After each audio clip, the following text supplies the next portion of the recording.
end. So, yeah, go on. Thank you for your talk. That was quite an eye-opener. Should and could Cambridge University be used as an example for other universities around the world? I've come to feel that it's a kind of German thing to say, that there's something historically unique about this place.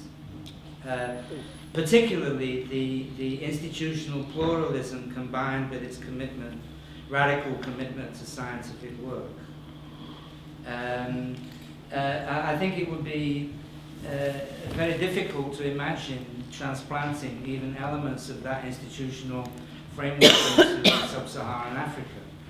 But no, I think it's already the case that various institutions and personnel in Cambridge are making that kind of reach. I mean, I know, for example, that Alison Richard is exploring links with Cape Town, which is not exactly a kind of backward place. But the main point, it seems to me, is that Cambridge offers the possibility for many different small initiatives, and you don't have to get the kind of central bureaucracy's approval for it before you do it. And the same thing goes with research. For example, I mean, not even research. I mean, reading as an undergraduate. I mean, there are 50 goddamn libraries in this place. You try, finding a book in London, anywhere. And then, when one does research in places like Africa, there are all these little pots of money hiding away in different places that you can go to if you miss out on some of the larger central funding. So, I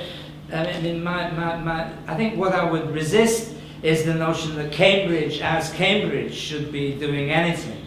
But at the same time, it seems to me that the people who have Cambridge as a resource to build on can contemplate all kinds of initiatives of this kind.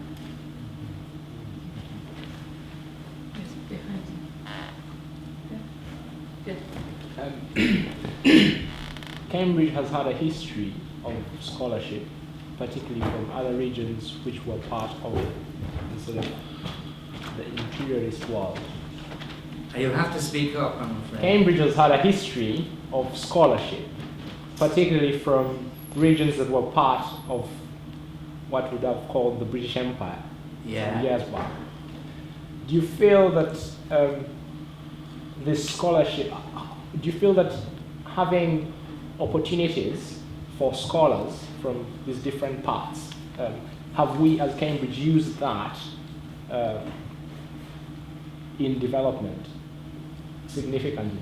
Well, I can speak concretely. I was for 8 years director of the African Studies Centre in Cambridge, and it seemed to me that African studies could be conceived of as a sort of object, that that if you're a historian and you want to go and study Kenya, and you do it and you write your books, and so African studies meant for many people an opportunity for Cambridge scholars to go and study something somewhere. My belief was, that what mattered was the relationship between the West and regions like Africa. In other words, it wasn't enough just for somebody to study Ghana and somebody else to study the Sudan and so on, that we had to study the history of the relationship between Western powers and Africa, including slavery, including the New World, and so on and so forth. Part of it was always a struggle when I was in this position to open up opportunities for African scholars to come to Cambridge. It was always conceived initially more as the other way around. We went there, but they didn't come here. But my successor, Atto Quayson, was very successful in setting up a program that allowed for systematic exchange of that kind.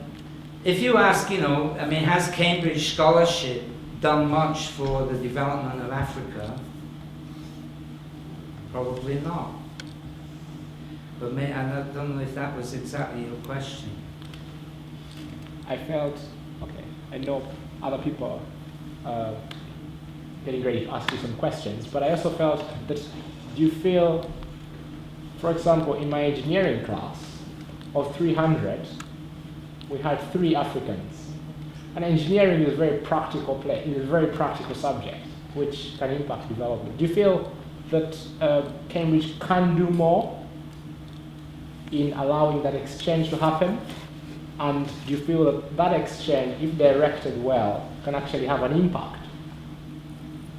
Yeah, I mean, I think it's the same question as how do we break the lock of the English public schools over undergraduate recruitment? How do we get people from a wider range of class and racial backgrounds to Cambridge? It's the same thing, graduate recruitment. I mean, the answer, I think, and I believe, Alison, I don't want to take her name in vain, but I believe she's always held that we should go for recruiting people, the best people available, and making sure that substantial numbers of bursaries are available for people who can't finance their education. I mean, when you talk about the rest of the world, I mean, a very large proportion of the people who are coming from Pakistan or Turkey or other places are members of the established political elites. So, I mean, I think, that there's an implicit geographical tone to your question, but coming from where I do, I see it as a class question, which is how can Cambridge recruit on a universal basis and ensure that the brightest people get to take advantage of its resources, even if their economic means are inadequate. And that, of course, requires very substantial funding. Perhaps I won't be able to answer your question effectively.